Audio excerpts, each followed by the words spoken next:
يوم يكشف عن ساق ويدعون إلى السجود فلا تستطيعون আবার বলো তোমার কাছ থেকে আমরা আসলে এরকম এই পর্যায়ে সেই স্টেজে এসে আমরা এরকমটি আশা করিনি আজকে সে ভেঙে পড়েছে বই পেয়েছে বিশেষ করে আগের প্রতিযোগীরা কিন্তু অনেক ভালো পড়েছে এটি কিন্তু পরবর্তী প্রতিযোগীর উপর এফেক্ট করে মানসিক চাপ তৈরি হয় চাপ তৈরি করে সবচাইতে সহজতর প্রশ্ন একেবারে সহজ প্রশ্নটাই ও বেছে নিতে পারছে কিন্তু সেই সহজ জায়গায় তার জন্য কঠিন হয়ে গেছে তাকদীরের ফয়সালা এটার উপরে সন্তুষ্ট থাক এটা আমরা মেনে নিতে হবে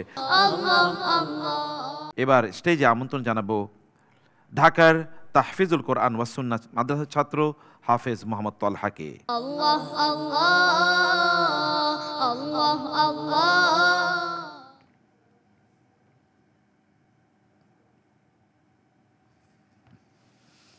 বিসমিল্লাহ তলহা তোমাকে যে আয়াতটি থেকে তেলাওয়াত করতে হবে তা হলো আউযু বিল্লাহি মিনাশ শাইতানির রাজিম ফাআকবালা বা'দুহুম আলা বা'দিন ইয়াতালাওয়ামুন আল্লাহ আল্লাহ السلام عليكم ورحمة الله وبركاته أعوذ بالله من الشيطان الرجيم بسم الله الرحمن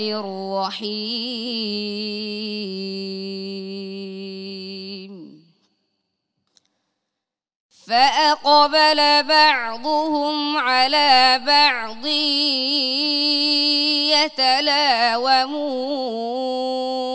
يتلاومون قالوا يا ويلنا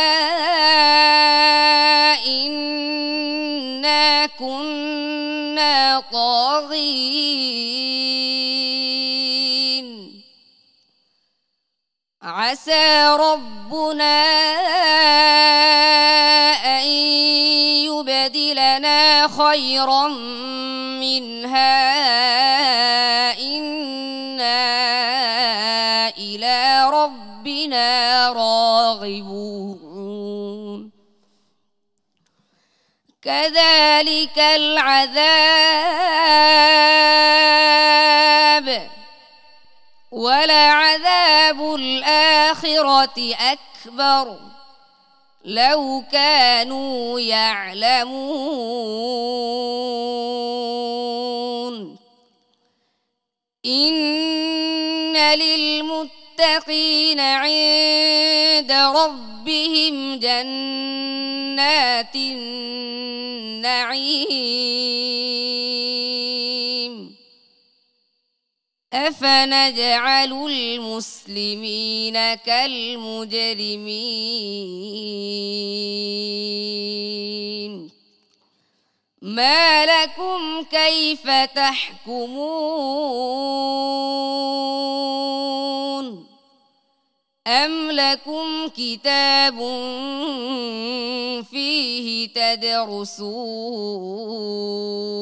تدرسون إن لكم فيه لما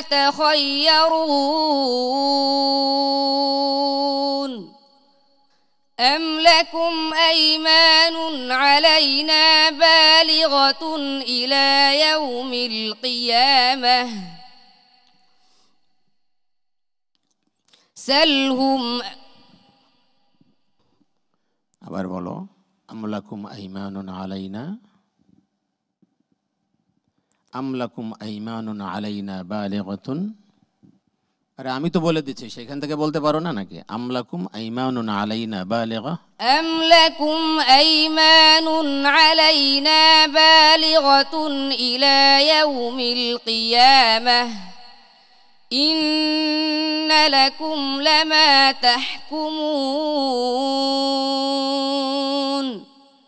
سلهم أيهم بذلك زعيم أم لهم شركاء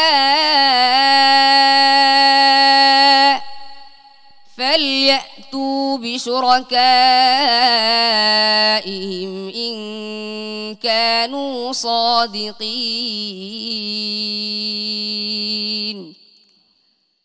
يوم يكشف عن ساق ويدعون إلى السجود وهم سالمون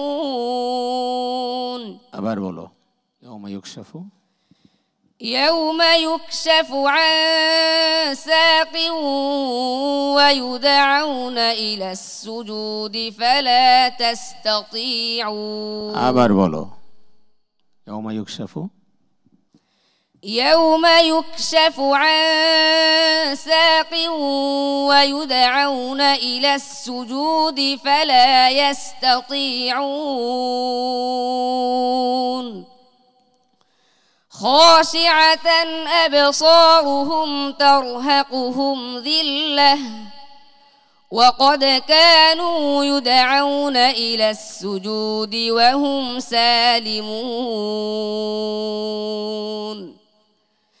فذرني ومن يكذب بهذا الحديث سنستدرجهم من حيث لا يعلمون حسبك صدق الله العظيم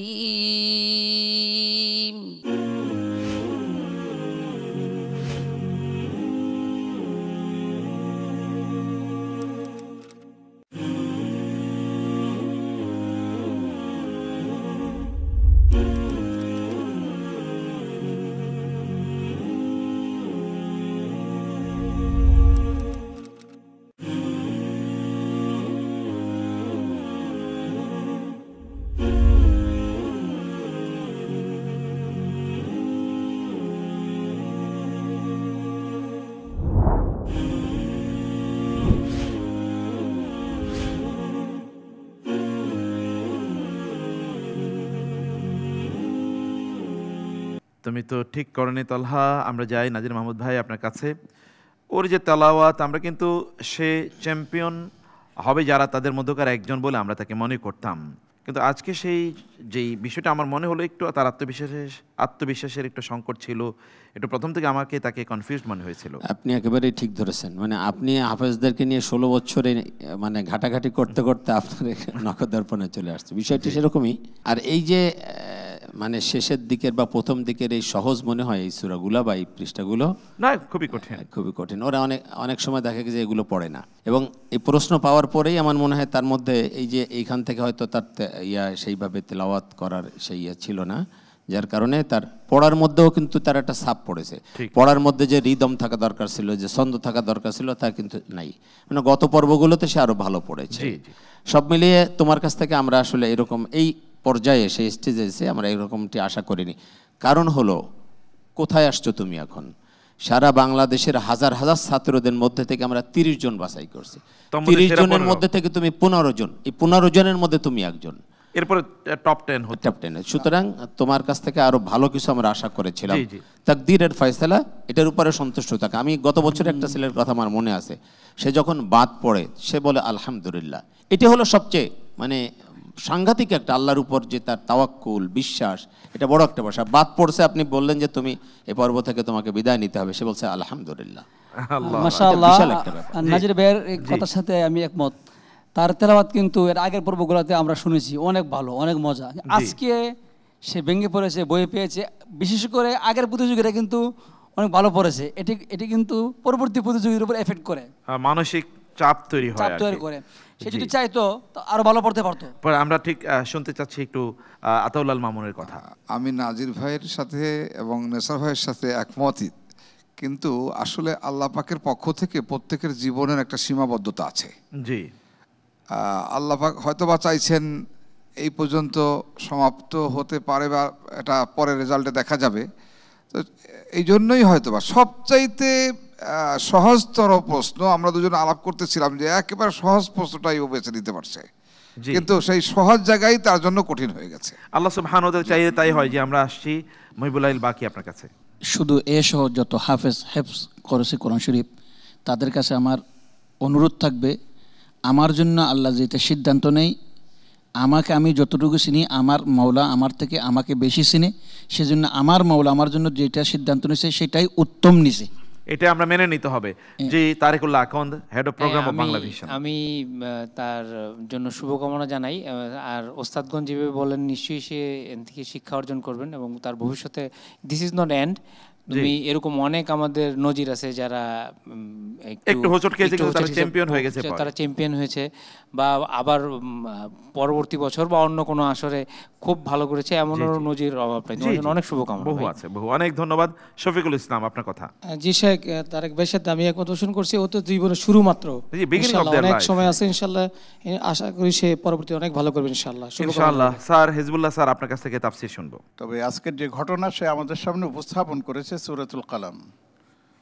না, এক পরিবার ছিল, তাদের কিছু বাগান ছিল, সে বাগানের মধ্যে শস্য হতো, ফল হতো। তারা যেদিন এটাকে কর্তন করতো সেদিন গরিবদের মাঝেও কিছু বিলি করে দিত। কিন্তু এদিন কেন জানি তাদের মনে হলো যে আগামীকালকে আমরা ফসল কাটতে যাব, কোনো মিসকিন যেন না আসে, সেই ব্যবস্থা করেছিল। আর আল্লাহ রাব্বুল আলামিন তাদের এই কথা অসন্তুষ্ট হয়ে রাতেই পুরো বাগানকে জ্বালিয়ে দিলেন। সকালবেলা তারা এসে দেখে হায় এক অবস্থা। তখন তাদের মধ্যম ভাই যে ছিল কালা ওসাতুহুম, আমরা বলছি না কেন আল্লাহর পবিত্রতা বর্ণনা করলে না, এবং তারা নিজেকে একে অপরকে দোষারোপ করতে শুরু করলো। আমরা আসলে সীমা লঙ্ঘন করেছি, আমরা মিসকিনদেরকে আসতে দেইনি। এরপরে তারা বললো আশা করতেছি যে আল্লাহ পাক আমাদেরকে এর চাইতেও ভালো কিছু দান করতে পারেন, আমরা আল্লাহর দিকে আবার ফিরে যাই। আল্লাহ পাক বলেন যে কাযালিকাল আযাব, এভাবেই কিন্তু আমরা অপরাধীদের অপরাধ বা শাস্তি দিয়ে থাকি। তবে মনে রেখো, পৃথিবীর এই শাস্তি নয়, আরও শাস্তি আছে, সেটা আখিরাতের, সেটা হচ্ছে আরও মারাত্মক। কাযালিকাল আযাব ওয়াল আযাবুল আখিরাতি আকবার। এরপরে আল্লাহ রাব্বুল আলামিন পরিষ্কারভাবে বলে দিয়েছেন যে দেখো, এই পৃথিবীতে তাদেরকে সালাত আদায় করার জন্য, সেজদা দেওয়ার জন্য তাদেরকে ডাকা হয়েছিল, তারা সাড়া দেয়নি। আর তাই সেই সময় তাদের সেজদা দেওয়ার কথা বললে তারা পারবে না। ফালা ইস্তাতিউ, সেদিন আল্লাহকে দেখে তারা সেজদা লুটিয়ে পড়তে চাইবে যে আমরা আপনার আনুগত্য করছি, কিন্তু তারা পারবে না। এরপরে আল্লাহ পাক বলছেন তাদেরকে আমার হাত ছেড়ে দিন, আমি দেখব তাদের কি করা যায়। না, আর এভাবে আল্লাহ পাক আমাদেরকেও সাবধান করে দিয়েছেন, হে বিশ্ববাসী, আমরা যারা ঈমানদার, আমরা কিন্তু যারা সালাতের মধ্যে আমরা গাফলতি করি, আমাদের এই ব্যাপারে সতর্ক থাকা উচিত। আল্লাহর বিধানের ছোট্ট বিধান হলেও আমাদের যেন গাফলত যেন না হয়, বিশেষ করে সালাতের ক্ষেত্রে। আল্লাহ আমাদের সবাইকে সুচারুরূপে সুন্দরভাবে নিষ্ঠার সাথে সালাত আদায় করার তৌফিক দান করুন। দর্শক, আমরা ফলাফল পেয়ে গিয়েছি। আমাদের প্রিয় প্রতিযোগীগণ স্টেজে আছেন, ডান পাশে রয়েছেন, আপনারা দেখতেই পাচ্ছেন। মোহাম্মদ তালহা, প্রিয় দর্শক, তালহার একটু মন খারাপ হয়ে গেছে আজকে। তালহাকে বিচারকগণ দিয়েছেন, নাজির মাহমুদ দিয়েছেন 7.5, আতাউল মামুন 7.6, মহিবুল্লাহিল বাকি 8.3, নাসির আহমদ নাসিরি 7.8। 7-8 জুড়ে তার নাম্বারগুলো ইয়াসিন গালিবের নাম্বার তুলনামূলক একটু বেশি। এ কারণে আমরা ইয়াসিন গালিবকে পরবর্তী রাউন্ডে নিয়ে যাচ্ছি। মোবারক। কিন্তু আমরা তালহাকে একটু বিদায় জানাচ্ছি। দর্শক, তালহা পেয়েছে সব মিলিয়ে 30.9। কিছুটা তাকদীরের ফয়সালা, কাদ্দারাল্লাহু মা শাআ ফাআলা, হাদিসে এসে আল্লাহ সুবহানাহু ওয়া তাআলা যা সিদ্ধান্ত নেন আল্লাহ সুবহানাহু ওয়া তাআলাই করেন। অতএব আমরা তালহাকে বিদায় জানাচ্ছি এবং তালহার জন্য রয়েছে বিআরবি এর পক্ষ থেকে নগদ অর্থ পুরস্কার এবং গিফট হ্যাম্পার।